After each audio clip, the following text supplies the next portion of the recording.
Okay, cool. Okay. Hey everyone, it's Ellie. And Tara. And Tara. And welcome to the 180 podcast. So let's see. Before we get started, make sure to check out all of our social medias at 180 Shift. That's going to be on like TikTok, Twitter, or X, excuse me, Instagram, Instagram, and then Facebook is Tara, letter N, LA. And of course, you probably found us on YouTube, so we're there too if you found us on anywhere of the other platforms. Let's see. So you could also visit our website at 180shift.org. So you could check out a little bit more about who we are. If you're wondering why is she talking right now, and you know what's going on. Anyone's wondering that. Well, who knows? Maybe somebody was just like looking at stuff to watch, and they were like, "Oh, well, this random thing's on." Well, you keep watching there, Thundo. So we have a guest today, actually. So go ahead and introduce yourself. You've been with us before.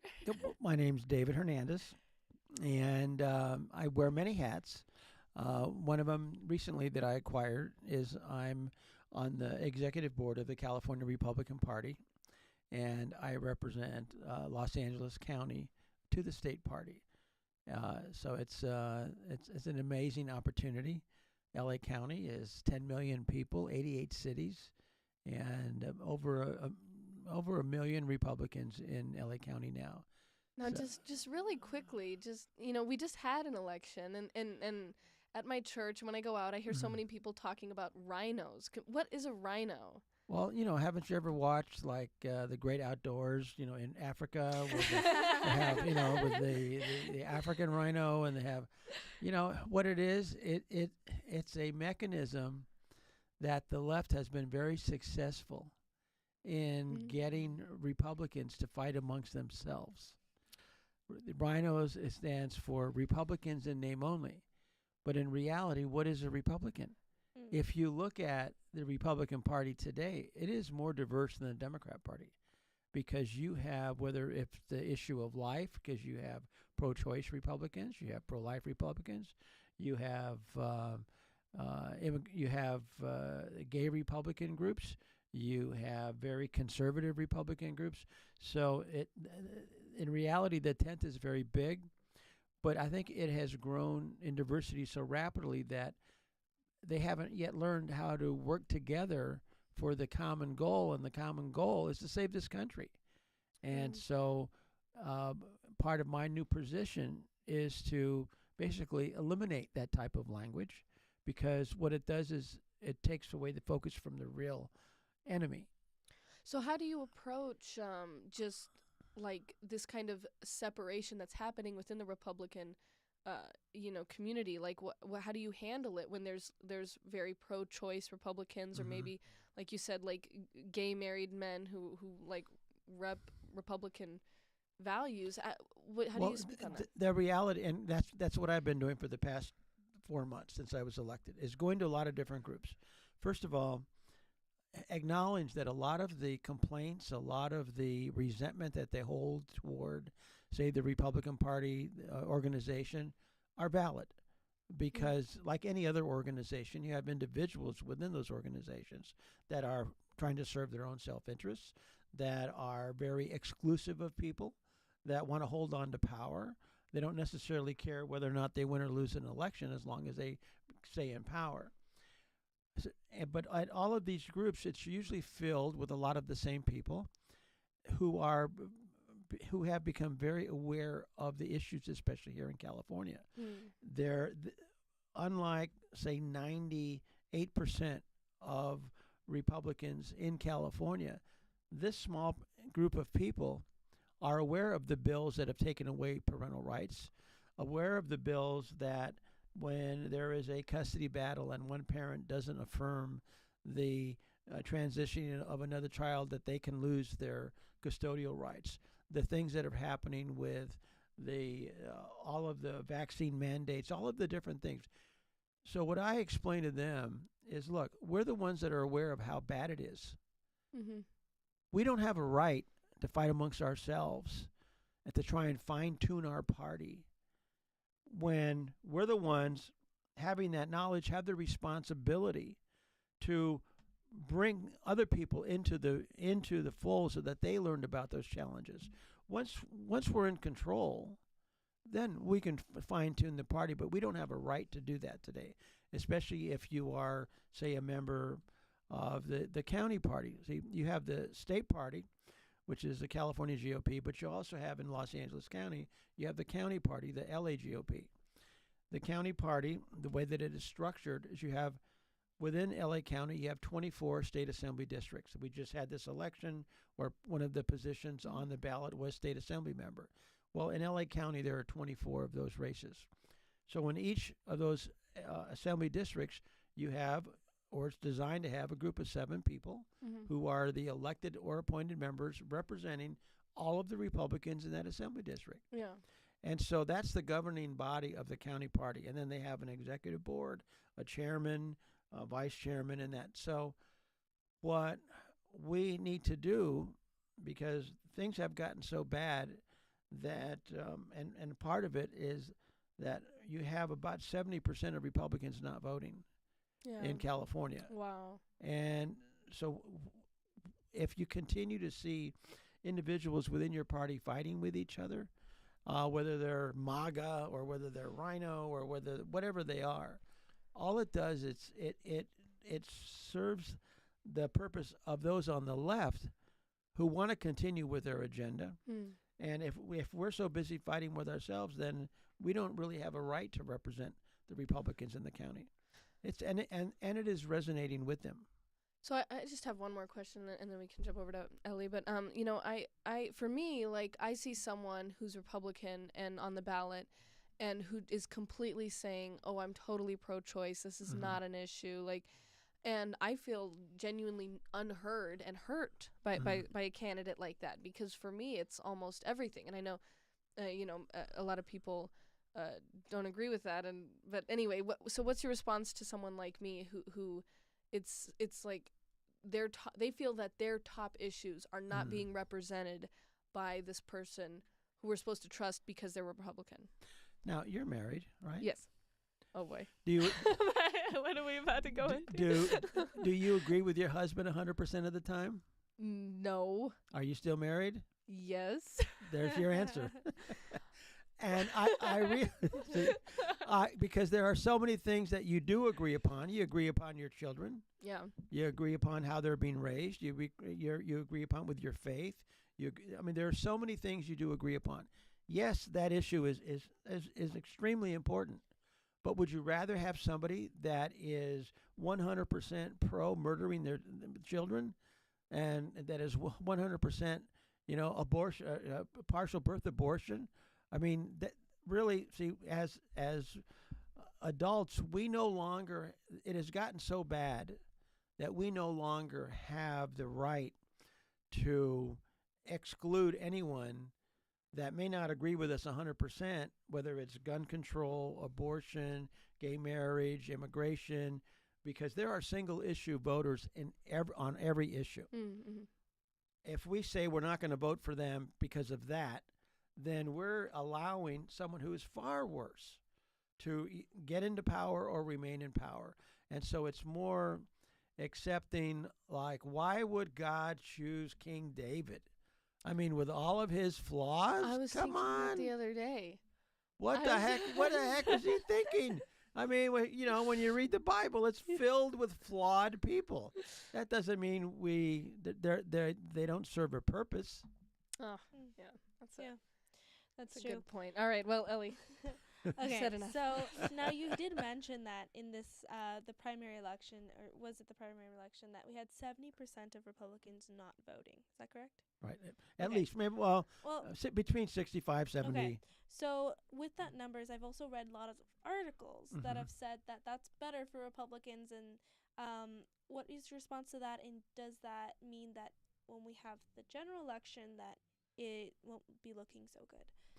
Well, but when you look at if they're saying that the voter turnout was good enough for Republicans, well, how did we end up with George Gaston being the top #1 vote getter? Mm-hmm. How did we end up with Adam Schiff after all of the lies and all of the contradictions through the impeachment trials and stuff? The voter registration in LA County for Republicans, I said, is about 1 million. Voter registration for Democrats is 3 million. Mm. The Democrats can afford to have 50 or 70% of their voters not voting. We can't. We have to vote above 65%, because if we don't, it doesn't make any difference how the candidates do in the primary, because California, unlike some other states, has the top two primary system. Mm-hmm. And you'd be surprised how many people don't know that. Yeah. And what that means is, in a partisan race to where it's Republican and Democrats running, the top two vote getters, regardless of how many votes anyone gets, they will the top two go to a runoff in November. So you could have a Democrat get 75% of the vote and a Republican only 10%. They're both going to the runoff in November. Now, if there's many times there's 3 or 4 other candidates, so it's the top two, and regardless of party. In some instances, you have 2 Republicans going to a runoff in the general election, or you'll have 2 Democrats. Republicans don't have the luxury to not vote because of the disparity between voter registration between Democrats and Republicans. Okay.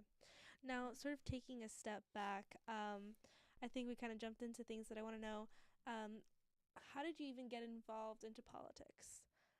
What sort of inspired that, and what's sort of your life story? It's a big question, but well, I think no, we can start it was with really that. pretty simple. I was like 90% of the people today. I had a job, assistant coach of my daughter's softball team, my son's t-ball team. Politics were for somebody else. And I worked and did that. And my wife had joined one of these Republican women's groups. And I dropped her off because they were making phone calls for President Bush in 2002. And I dropped her off, and that was the extent of my political interaction, was dropping her off to go make phone calls. And when I got back home, because we lived in this little apartment in Valley Village, my neighbor, who was 94, said, "David, how come there's never a Republican to vote for Congress?" And I don't know. I mean, I didn't even know. That's how involved I was in politics. I didn't even know that there wasn't a Republican to vote for Congress. And so I started asking around, and as it turned out, no Republican had run for Congress in the area where I lived in 10 years. And so Howard Berman, who was the congressman, never had an opponent. The day the filing period closed, his election was basically over, and he could spend the rest of the time raising millions of dollars, giving it to the Democratic Party, and then they could go ahead and invest the money in races that were competitive so that they could take out an incumbent Republican. So I started asking around, and everyone says, because you can't win. And I contacted the party. I contacted to different Republican groups, and they go, because you can't win. And I thought, I'm a business person. Not giving your competition is not good business. And so I went down to the county recorder's office, and I asked, what do you have to do to run for Congress? I had no idea. But what I found out was a second reinforcement of how fortunate we are to be Americans, because I didn't need anybody's permission. I didn't have to have a special degree. I didn't have to have the blessings of a particular party leadership. They said, there's a clipboard over there on the table. It's 3 pages, triple spaced, fill it out and turn it in, and you start the process. Can you imagine how fortunate we are to be able to do that? And so I filled it out. I turned it in. Now, at that time, it was $1,500 to get your name, a filing fee, or you could go collect 3,000 signatures. So I thought, well, I didn't have $1,500 to spend on a lark, so I got the petitions, and with a couple of my Democrat friends, we set up a little table at the Studio City Farmers Market, and back then it was a closed primary. Only Republicans could sign a petition for a Republican candidate. So my friends said, okay, great. They're all excited. They never, ever met anybody running for Congress. It was great. And so they were gone for about an hour collecting signatures, and they came back, and they're in tears. And they go, we love you, but we can't do this. Yeah. These people are vicious Yeah. because the first thing they ask is, "Excuse me, are you a registered Republican?" And they were almost beaten.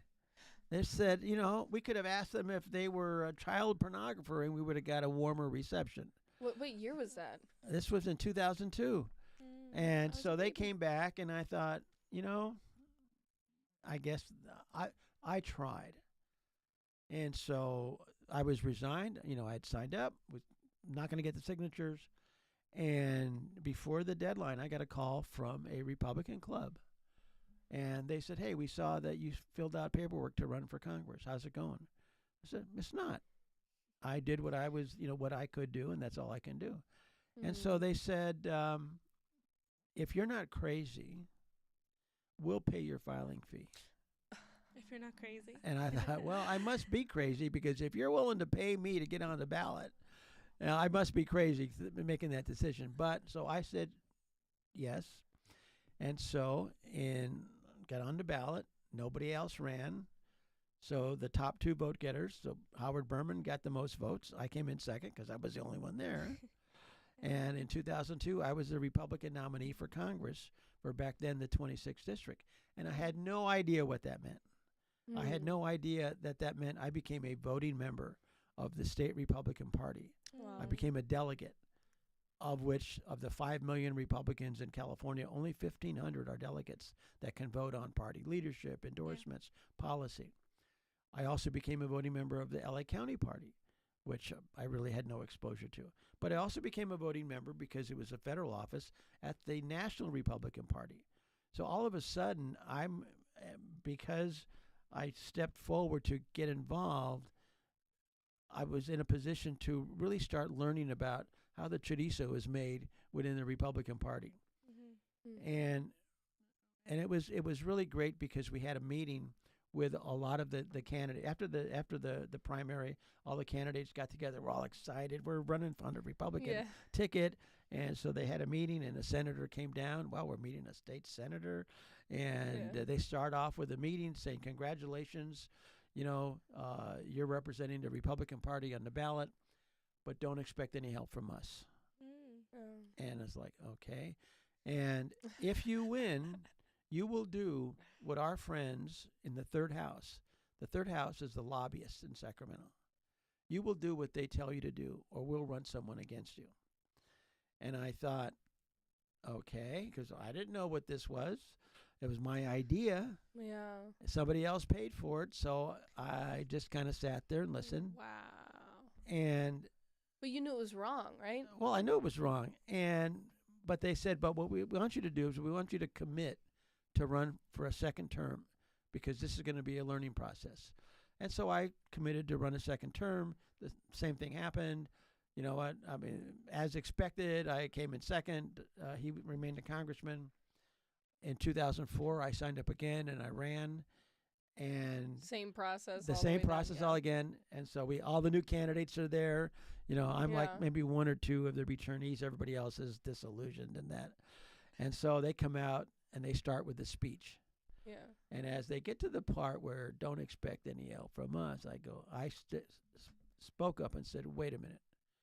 Everybody at this table is taking time away from their families, from whatever activities, their children, their jobs, the things that they like to do.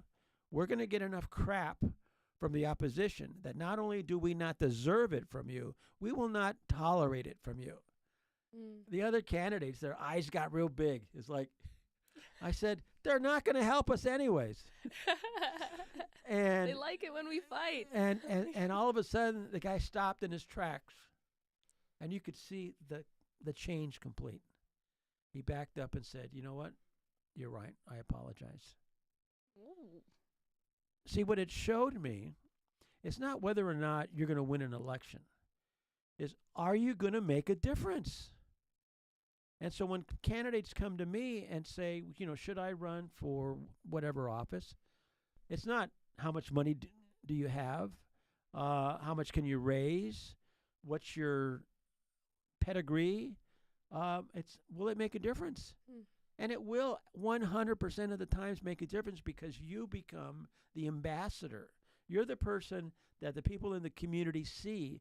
That's a real Republican. Wait a minute, she's a mom. She's from Lincoln Heights. She's all tattooed out, and she's running for state senate. Wait a minute, she's speaking Spanish, or this guy's a police officer, or this one is, an immigrant from Mexico, and they're all running as Republicans. Wait a minute, I thought Republicans were all old, rich white people. We're all these brown people and black people running around, running for office. It makes a big difference. Yeah. And so you have seen today the exponential growth from people of color being about 16% conservative to now it's over 35%. Wow. Why specifically do you think that's happening? Because they realize that just because somebody has the same skin pigmentation or speaks Spanish or is registered the same party that they are, that they're going to represent their values and the rights of their families. Yeah.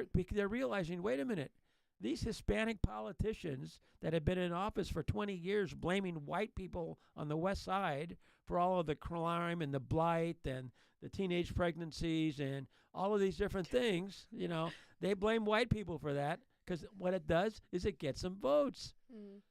Then they turn around and say, well, wait a minute, you've been in the Assembly, the Senate, President of the City Council, the school board, U.S. Senator. You have achieved every level of position, total 100%, single party Democrat control in California, Democratic control in California, and things are worse. Maybe you don't represent us after all. One of the biggest things that I've just seen just from online and stuff is stuff about the economy and inflation. And it's really getting people to change their mind. They're looking at the current administration and going, what's going on here? All you have to do is go to Vallarta Market. All you have to do is go to El Super, and all of a sudden you say, wait a minute, a can of beans, Rosarita beans, is a lot more than it used to be. Or you look at the cost of the meat, you look at the tortillas, you look at all this stuff, then you look at the gas that you have to put in your car when you're taking your kids to school, and all of a sudden, and the cost of clothes. Why is inflation happening? Why is it happening? And they may not understand that, but the fact is, it is happening. And who's in charge? And when I ask people, when they're complaining about the economy, when they're complaining about all these different things, I just ask, who's in charge? Who's been in charge? Is anything going to change? No, actually, talking about who's in charge, we got a comment not too long ago about how we were complaining on all of our videos about like how much the price of stuff has gone up. Remember that? I was just talking about that. Well, I definitely complain a lot. We got a comment, and it actually was on my post regarding the election and how I voted for the first time for the primaries. Congratulations. Thank you. And the lady was like, well, it's just hilarious how you're trying to be like, super famous or whatever, and it's hysterical, she said. But that was just a weird comment, but kind of tying into how your friend's saying that it was vicious out there for them when they were trying to get, was it signatures? Yeah. Just asking somebody if they were Republican. If they were Republican. Now, I want to know, what is an insult that you're most proud of? Because we get probably a lot of insults, I'm sure you do. But which one are you most proud of that you sort of wear it as a badge of honor? Remember, I started the Los Angeles Hispanic Republican Club in 2018. And I had a booth at Politicon at the LA Convention Center right next to CNN. And I had a great big red banner, Los Angeles Hispanic Republican Club. And in fact, tomorrow we'll be at the LA Convention Center again with a bigger booth with the Apartment Owners Association trade show. And so I had a booth there, and people were coming around looking like Hispanic Republicans. I mean, this was a while back. There was like, we could meet maybe in a phone booth. Yeah. But all of us, so they're coming like an oxymoron. Yeah. So they're coming there, and so this fella comes up, and he says, you're like the Jews who cooperated with the Nazis in Germany. And I said, why? I said, because of the color of my skin, do you think I should be a Democrat? Now, he was a white guy. Mhm. And he goes, yes. I said, well, doesn't that make you racist? And he could see him turning red. He was like, and I had some other people. I didn't worry about him taking a swing at me. Yeah. But I knew we were on the right track. Yeah. Because if it was going to elicit, that's such a vile insult from somebody like that. I knew we were on the right track because they're afraid. They're afraid of the truth getting out. Because I've been called a coconut, brown on the outside, white on the inside, a vendito, a sellout, Uncle Tio Tomas, all these different things. But a lot of those people that have thought that way, all of a sudden, their thinking has changed because, wait a minute, whether we're Republican or Democrat, the truth is still the truth. Yeah. And what they're experiencing with their kids, all of a sudden, it's like, wait a minute. We didn't know that's what our children were learning in elementary school. What about English and what about math? What about science? Why are they learning about all these alternative lifestyles at age 6? Yeah. And not only are they learning about it, but being forced to celebrate it? Yeah. And so a lot of those people that were not so receptive back then are coming around. But yeah, that was the classic one, Ellie. When he said that, I knew it. I said, "Wow, fantastic! We are doing the right thing." I mean, in the beginning, a lot of the blowback was from Republicans because I put Hispanic Republicans, and I go, "What do you mean Hispanic Republicans? Aren't you? You should just be an American. Yeah. You're American, man, for God's sake, American and a Republican. What do you mean Hispanic?" Well, it's interesting, because the girl who said that, she's a Gen Z woman, right?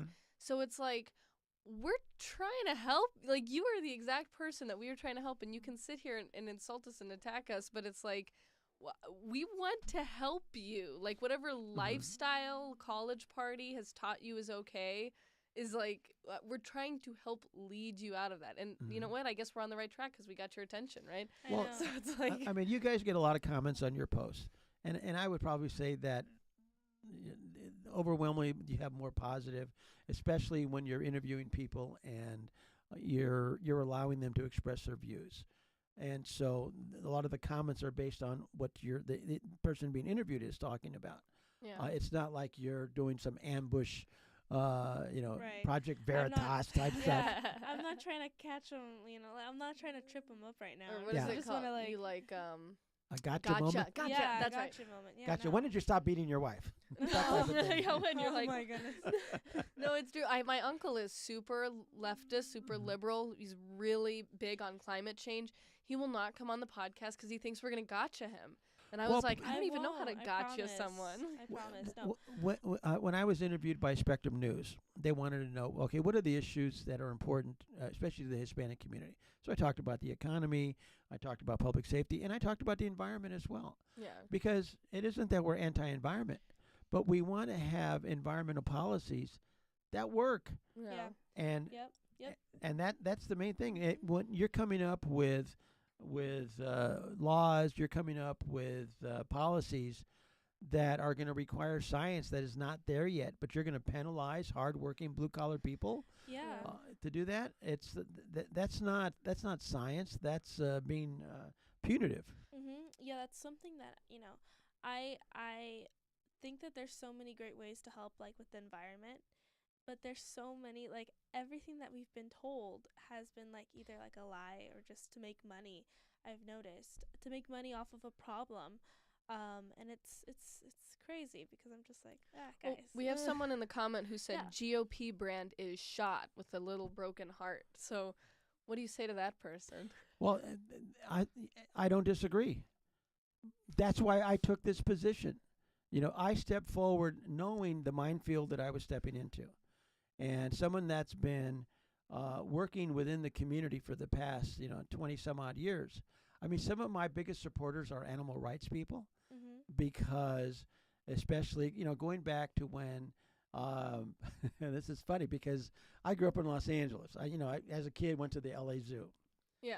I was going to a city council meeting because they were talking about spending $46 million on expanding the elephant exhibit at the zoo. Yeah. And so I went there, and I'm listening to these animal rights people. Yeah. And what I'm realizing, they're not crazy. Yeah. They're passionate. Yeah. They're committed. Turns out 14 elephants had died at the LA Zoo.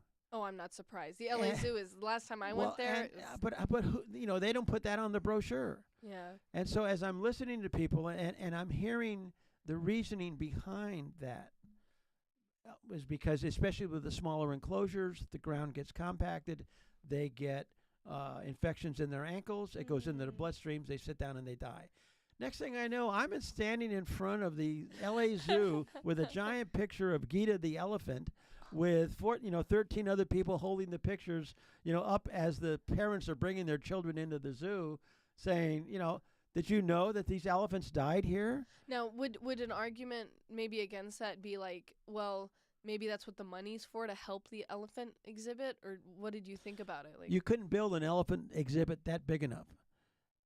Because they don't, in the wild, elephants are not, in those enclosures. Yeah. yeah. And we went to the zoo commission meeting, and I got a medical report, or the medical report on the elephant picture I was holding, that said it was stabilized. Like within 3 weeks, she was dead. Oh my. Wow. Now, in working with Bob Barker and Cher and a lot of the other animal rights groups, the Los Angeles Alliance for Elephants, we were able to get Billy the elephant out of the zoo, or not Billy, another elephant out of the zoo to an elephant sanctuary in Northern Oh. California. See, those are the type of issues that Republicans have been involved with all the time. LA Alliance for Elephants and others, especially when it comes to the local issues like the animal shelters. Yeah. What I learned is that when the city of Los Angeles was killing between 60 and 70,000 dogs and cats a year in the shelters, and so I was I went to an animal commission meeting just to listen, because there's a lot of areas that if we listen to the facts, we will find areas that we can agree upon. Yeah. Yeah. My issue was always I was looking at the finances. So when I found out, okay, they're killing 70,000 dogs and cats, and they're paying companies to come and take the carcasses away. No matter what the issue is, whether it's homelessness, whether it's crime, whether it's killing 70,000 dogs and cats, there's always a financial component. Somebody is making money. Mm-hmm. That's Turns true. out the rendering companies, which is, and most people have no idea about the rendering industry in the United States.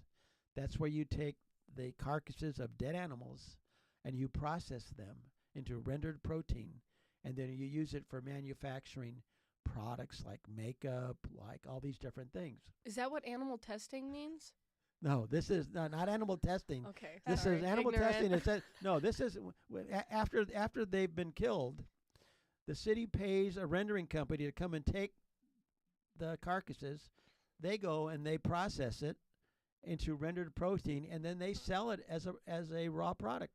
Interesting. Oh my goodness. So I've never heard of this. so there was a financial incentive to kill as many dogs and cats as possible, because these companies are getting paid to take it away. Yeah. They have lobbyists just like everybody else. Yeah. So they're greasing the palms of Wow. politicians. So I stepped up and said, wait a minute, what other industry can you get paid to pick up raw product? None. They should be paying the city for the dead animals, because they're going to process them and make money. and make money. Yeah. And with that money that the city gets, they can expand their spayed and neuter program. They can expand their adoption program. They can support all of these different animal rescue groups who, like I said, a lot of them get labeled, crazy people, but they're not. They're Mhm. passionate Yeah. and they're very vocal. And so Well, the what- branding of the yeah. GOP, getting back to that, the fact is that there are so many issues that we do agree upon, that we start working together on these issues. It isn't always just about abortion or always just about gay marriage. There are Mhm. so many things that impact us daily. I created the first LA Animal Humanitarian Awards in Los Angeles. And Yeah. couple of my friends, they have different animal rescue groups.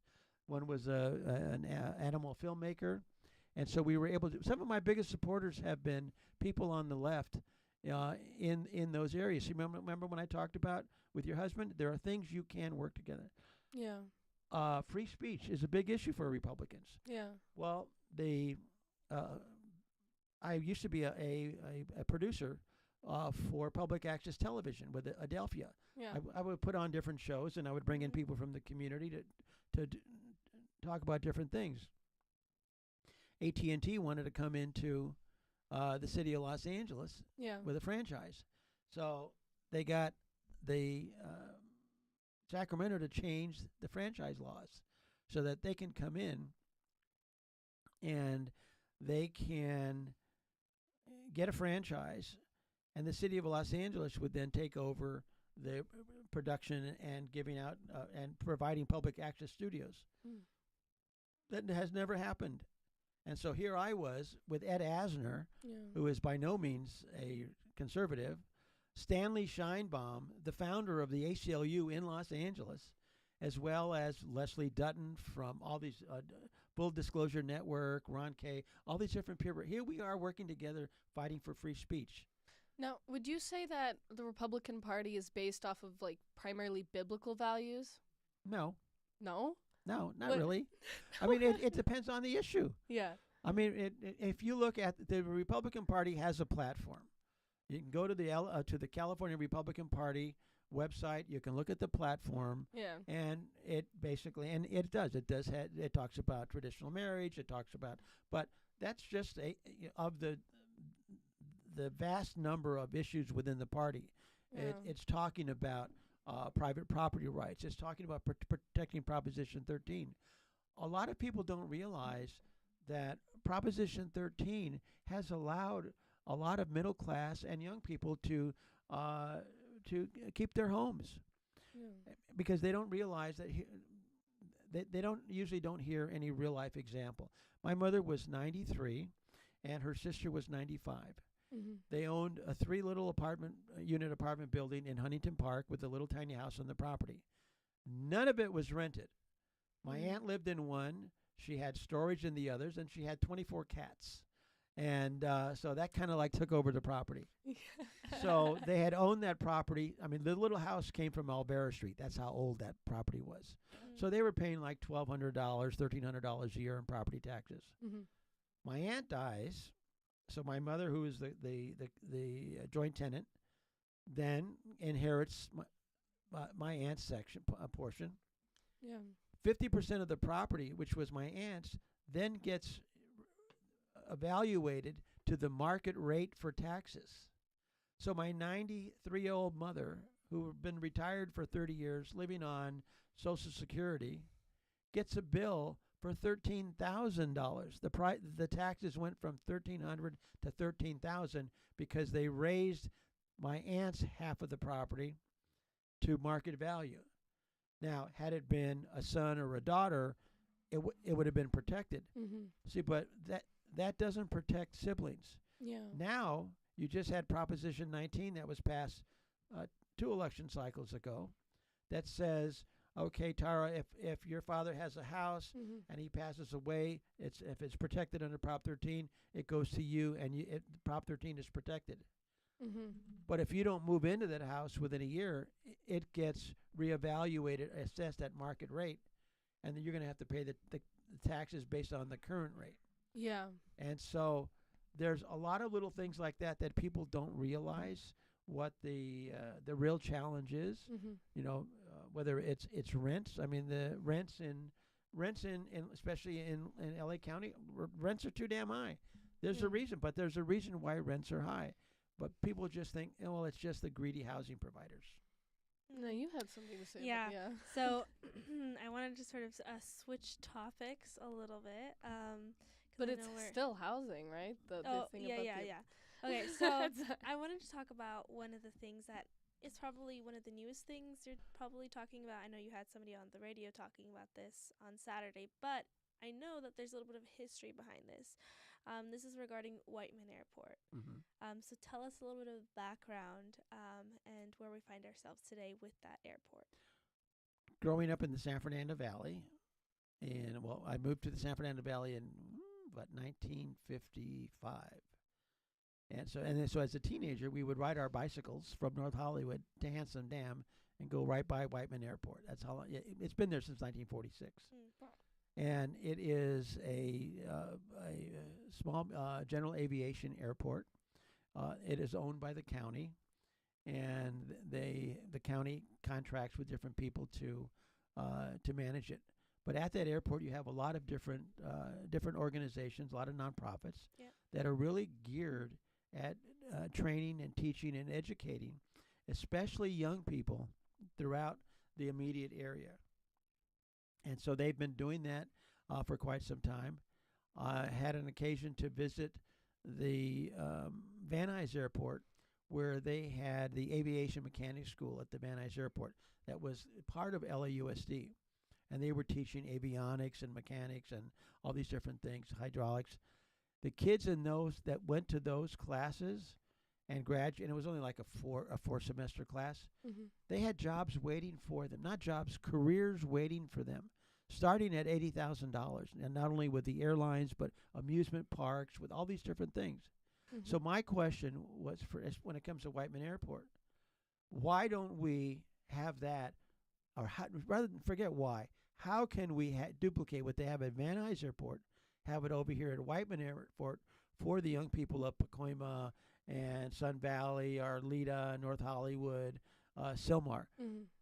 It is such a great opportunity. But I've gone there a couple of times because I had a friend who was a pilot there, and he had a little airplane mechanics tool business that he ran out of there. But I remember seeing that a lot of the different kids going on the airplane rides, and I always thought of it as like going to a little amusement park and the little kiddie land, and they're just oh, isn't that cute? They're taking them on an airplane ride. But no, they were actually teaching them some very valuable tools.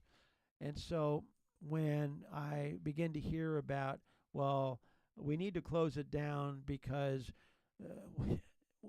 as soon as you hear somebody use a race card, you know that they have another agenda and they don't have facts.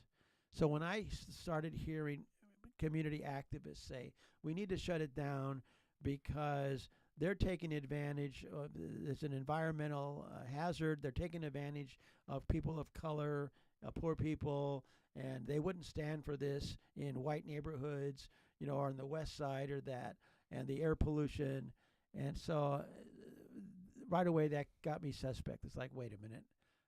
We've been hearing that type of verbal diatribe for the past 30 years when it comes to those communities and politicians that want more power. And then as it turns out, because there's always air quality studies all over Los Angeles, it turns out that the air quality above and around Whiteman Airport is better than all those white people airports in Santa Monica or over in Torrance, or that the air quality over Whiteman Airport is better than the rest of the city. Now I don't understand why, and that's kind of what my question. But when you have the activists saying, well, one person a day is dying from the lead in the fuel, contamination, it's like, okay, first of all, show me who those people are. I mean, the coroner would have a record. There would be autopsies. Let's see that. Let's see the evidence. But here is a study that was not put on by Whiteman, that was put on by the county and also by the state, that says the air over Whiteman Airport is cleaner than the rest of the city. Wow. So I don't know, and so I don't know what the reason for that is, but the fact is, it is. Yeah. So do we want to eliminate that so that the air around that area will be the same as the rest of the city? So it's equality. They want equality, I think. They want, equality doesn't always mean quality. No, it doesn't.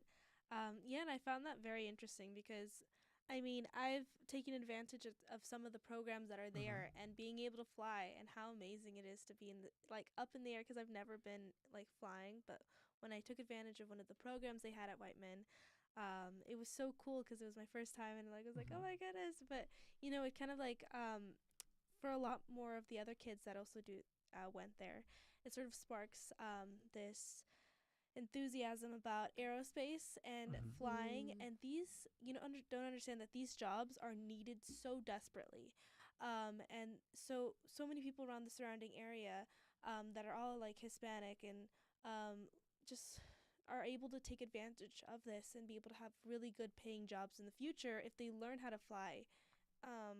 And if the airport was taken away, they wouldn't have those advantages and being able to learn about how to fly and all this other cool stuff. But it's a really cool place to be at and have, because there's not a lot of other places you can do it in the valley. Well, and that's like, I mean, the whole Northeast Valley has some real natural, or let's say they're man-made, but like it's Hanson Dam. I mean, what a great recreation area. Now, when I was growing up at 14, that was a real lake, and I learned to water ski on Hanson Dam, at 14. And so we had a one lake for boating, we had another lake for fishing, but there are things like that, like Whiteman Airport, like Hanson Dam, that you're not going to find in other areas because it's been so overdeveloped. Yeah. Once it's developed, you've lost it. And so that's why it's really important to protect it. You can build low-income housing, and that's what they want it for. They want to build low-income housing. Why? Because there's so much money to be made by developers in building low-income housing or homeless housing. How does that work? Well, in Los Angeles, they passed a bond measure, $1.2 billion bond measure, Proposition H. And what it does was and bond measures are paid for by property taxes. Yeah. So so 1.2 billion is really 2.4 billion when you pay back the interest. Okay. So then you have politically connected developers who get the contracts, the sweet bid contracts, to build the housing, these housing units. Yeah. Well, the housing units are running as high as $800,000 for building a single studio apartment. $800,000 for one, not a building, for one unit. So you have a building with 24 units, multiply that times $600,000 to $800,000 per unit. And this is low-income housing. Yes. Wow. Low income, homeless. Do they just have housing, really nice housing first granite counters or something? What is it? Why are they so expensive? Because they're politically connected developers who get to charge that. Oh, nice. And they get to support the politicians with campaign contributions. And you know who suffers? Homeless people. Why? Because it's too expensive now. Well, no, because they're not being built. If you're spending $800,000 a unit, you go through $1 billion pretty quick. Yeah. I mean, right now, the L.A., it's called LASA. It's L.A. City and L.A. County. It's a joint organization that is in charge for the Homeless Authority here in Los Angeles. They oversee about 400 nonprofits. They're being investigated now. They're being audited. They've been audited before. They fail all the audits, yet they keep on getting all the money. And so if they were to build 10,000 units but only completed 200, and the 1.2 billion is already earmarked, it's already gone, then something's wrong.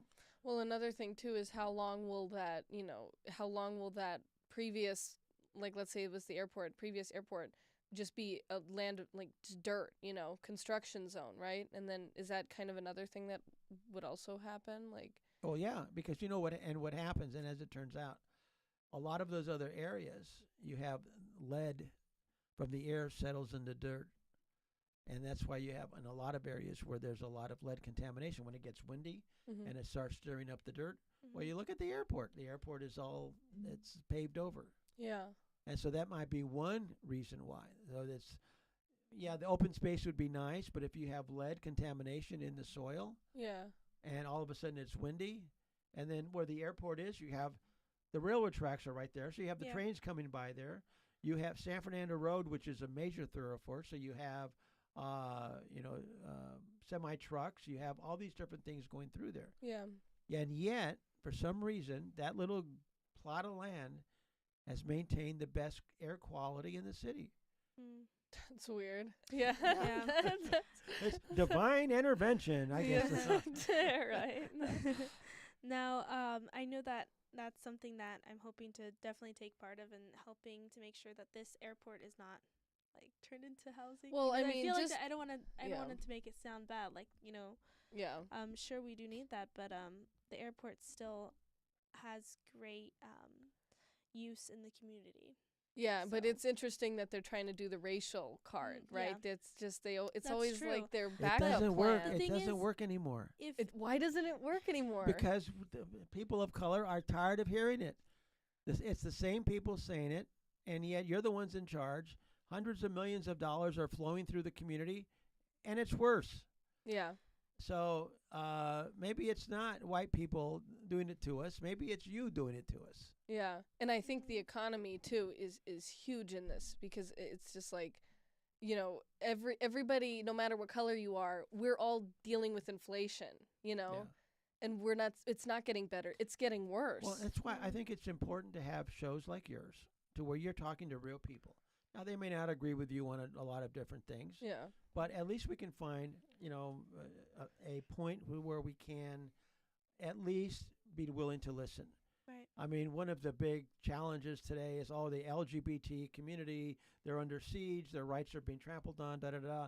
Republicans hate them. All this, you know, when in 1988, I met a young man who was homeless. He was Yeah. gay, and he decided to get clean. He was a drug addict, Mhm. and at 60 days clean, he was diagnosed with AIDS.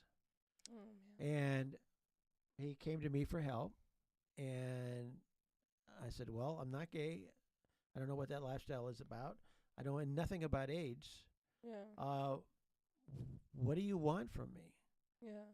And he said, "My whole life, I've been looked at with pity and disgust when people look at me. I'm going to die. And when I die, I would like to be remembered with dignity and grace." mm, And I said, "Okay, we can do that." What'd you do? And so I would pick him up every day. I would take him to APLA. I would take him to his doctor visits. I would let him hang around the house with me all day, and he would just be, sitting there talking, talking, talking, talking. Yeah. And it got to the point to where he lost control of his bowels, and he would be at meetings, and all of a sudden he'd crap his pants, and he'd jump up and scream and run out. And I say, "Wait a minute. You're going to be the best example of somebody wearing adult diapers Yeah. that anybody is going to see." I said, "Get over it." And so, you know what? And he did that. And when he died, we had 200 people at his memorial. And that's Wow. exactly how they looked at him. So did you get him involved in the political world? No. What was he doing? Like he was I- like I- talking to you, but what else? Well, Like we were just hanging around. I would take him to, and this is one of the things that got me a little bit interested in politics. I would take him to a clinic over there on Tahunga and Magnolia. And so we would go there every couple of weeks. Yeah. And one day it was closed. Yeah. It was a county clinic. And I said, "Well, we have to cut back on funding," so we closed it. And wait a minute. That's the same week I read in the paper that the county gave $3 million to Disney for the concert hall downtown. I went to the county board of supervisors meeting, and I said, "Wait a minute. Mickey Mouse does not need the $3 million. You have people in the community that need these clinics." Yeah. And then I started taking him to like Olive View Medical Center, the county hospitals, Yeah. and taking other people there. Having to sit and wait in the emergency room for 6 hours before you even see someone to check you in. Forget seeing the doctor, but to do that. Yeah. And so for me, I really became an advocate for not health insurance, but treatment. You want to have, which really tied in with my background with regards to illegal immigration. It's not about the character of the people. It's you have unlimited number of people that need help, and you have a limited amount of resources. There's so many hours in a day, and unless you've sat for 6 or 7 hours at an emergency room, and you're number 99 and they're on number 2, Yeah. don't talk to me about you're too compassionate. No, there's a lot of people in the county systems, whether they're nurses or doctors they're overwhelmed. Yeah. And now you're seeing that in cities throughout the country. Very liberal sanctuary cities are saying, wait a minute, we're being overwhelmed. Yeah. Well, California has been suffering or been experiencing that overwhelming numbers for many, many years. Yeah. And so as they start cutting down, yeah, I've been to the Disney Hall. It's very, I like it. It's nice. But you don't shut down a clinic in North Hollywood where AIDS patients because you want to, move that along a little bit. So, see, those are the type of issues that I know a lot of Republicans are involved in. Mhm. So I guess the person that was posting was 100% correct. The branding of the Republican Party is fractured because they've allowed other people to define it, Mhm. and individuals that are involved in the trenches on a regular basis aren't speaking up. Well, those days are over because we are speaking up. Mm. That is part of the reason I accepted this position with the state party, especially LA County. Mm-hmm. So your goal is to rebrand it, fix the. Well, fix I mean, I don't care what people think. I just want them to see what we're doing. Okay, yeah, that makes sense. And I think it's really interesting to point out too that again that theme of divide and conquer. Dividing within the Republican Party to then diminish it. Or just totally make it disappear. So it's like that's a really good point. But I think we have to wrap up pretty soon. No, but I know that going back to Whiteman Airport, I don't know about Tara, but I am going to be going over there and to go interview some of the people who are going to be at the programs that they have there. It's called Young Eagles, and they're going to be giving flights to kids. I forgot from what age it starts at to 17, so it's like a bunch of kids are going to be going. Some of my siblings are going to go up too, but it's going to be a great time to just talk to the people there, see why they love being able to have that experience. And if you're interested in that, you can go ahead and check out youngeaglesday.org and then search up Whiteman or Pacoima, which is the city it's located. So it's here in California, San Fernando Valley. And so you can check that out and maybe visit as well, but I'll be there. So and cool. then I also have I actually have I don't know, 2 questions left. Hopefully we can crack through these. So one of them, let's do one of the shorter ones first. So if you could go back to your 18-year-old self, right, since Gen Z's teens and young adults, what would be one piece of advice that you could give yourself? Go ahead and learn an instrument. There you go. I mean, it was like, my father wanted me to play trumpet. Yeah. So I was, it had to take band class and a trumpet. But, I was too cool. Come on. I had, a full head of hair with Brill cream and, Sir Guy shirts and khaki pants. I was like one of the original greasers. An original greaser doesn't go and, play the trumpet in band class. It's almost like, don't be so obsessed with being cool that you lose an opportunity and a skill. Oh, so many people need to hear that. Don't spend so much time worrying about what other people think about you. This is the best That's advice. a really, really good quote. I mean, Gen Z, the age group is about 12 to 26. That is the same exact age range where our brain hormone develops that literally it's tribal. It has to care about what people think about you. It's like a part of our mechanism. Well, it's part of growing up. I don't mean we struggle with it. I don't mean to the point where you're a sociopath. Well, I mean, but care about people who are judging you on your actions. Yeah. And because somebody will see something that you put in there, and they automatically have their own preconceived notions, based on their experience or wherever they're coming from. Yep.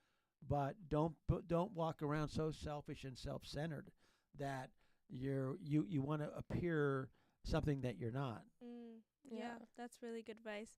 And maybe my last one, I don't know if you've read any books lately or any that you've had in the past, but what are some top books that you would recommend to young people out there? I read Bonhoeffer by Eric Metaxas. I mean, it's like a huge ass book. And I read it, and I would read it like maybe a page every other day or something, but I got through it. Now I'm almost done with Luther. It's an incredible what the transformation that has taken place within organized religion. I mean, so many different things that I knew nothing about. See, because my father was an atheist. Mm. I was never baptized. I never went to church. I never no uniforms in my educational background. So I was basically an agnostic.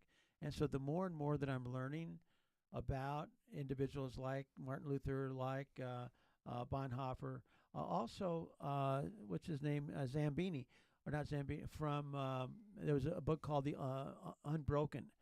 Mm-hmm. There was a movie that Clint Eastwood did about this Olympic athlete who went into the Army Air Corps and was shot down and was at sea on a raft for like 50 days and was picked up by the Japanese Navy and was in a Japanese prison camp. That's in fact, I have that book. I'll give it to you to read because it is an incredible story about the human condition and how you can get through such adverse conditions. Yeah. Wow, that's amazing. That's amazing. I think we have to close Yeah, now. I think so. And before we close, I just want to let everyone know that I have started a Turning Point chapter. So if you're local to Glendale, La Crescenta, Tahunga, that La Cañada area, please DM me because I would love to. We meet weekly, and there's a youth program and there's one for adults too. So I just want to put that out there. So yeah, it's super cool. So And anyway, make sure to visit all of our social media platforms at 180 Shift, and also our website at 180shift.org. Okay. Well, thank you so much, guys. Thank you so thank much, you. and thank you, David.